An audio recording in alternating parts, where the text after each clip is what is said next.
ডাকতো, বলতো তোমার বাপ দাদা কোথায় গেছে, তোমার পূর্বপুরুষরা কোথায়, একটু স্মরণ করো, একটু ভাবো, চিন্তা করো তারা কোথায়। কুল্লু মান আশা মাতা ওয়া মান মাতা ফাতা ওয়া কুল্লু মা হুয়া আতিন আতিন।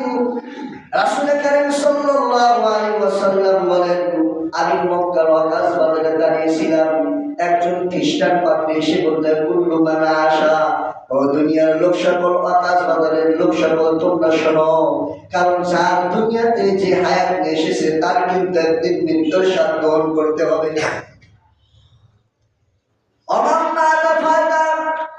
আজকে তুমি যখন মৃত্যুবরণ করবা, এই দুনিয়ার মানুষ একদিন দুই দিন তোমাকে স্মরণ করবে, স্মরণ করার পর কিন্তু তোমাকে ভুলে যাবে, আর কিন্তু তোমাকে স্মরণ রাখবে না। তাদের স্মৃতিপট থেকে তুমি কিন্তু উঠে যাবে, তোমাকে আর মনে রাখবে না। সেই জন্য কবি বলেন, এমন জীবন করো হে গঠন, মরিয়া হাসিবে তুমি কাঁদিবে ভুবন।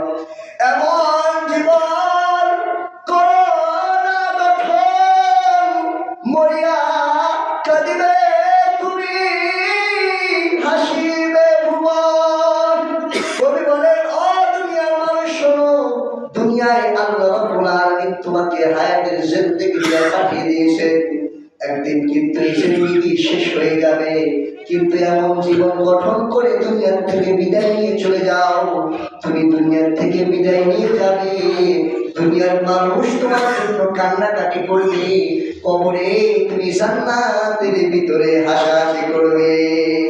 যেমন কিছুদিন পূর্বে আমাদের থেকে বিদায় নিয়ে চলে গেছেন ওসমান হাদি, মনে আছে না নাই?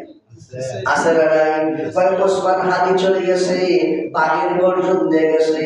সেই জন্য কবি বলেন, শের কে এক দিন কে জিন্দেগি, গিদর কে সো সাল জিন্দেগি সে বেহতর হ্যায়। শিয়াল কুকুরের মতো হাজার বছর দুনিয়াতে জীবিত থাকার চেয়ে বাঘের মতো গর্জন দিয়ে একদিন দুনিয়ায় জীবিত থাকা উত্তম হবে। যেমন হাদি দেখা গেছে বাঘের মতো গর্জন দিয়া গেছেন, মরে গেছেন, কিন্তু সকলের অন্তরে আছে না নাই? সকলের অন্তরে হাদি আছে না নাই? কেন আছে? জীবনটা ভালোভাবে গঠন করে গেছে, দুনিয়ার মানুষ মরে যাওয়ার সাথে সাথে কান্না করে, কিন্তু দেখেন মনে হয় আল্লাহর জান্নাতে সেই হাসাহাসি করছে। আর যদি জীবনটা হয়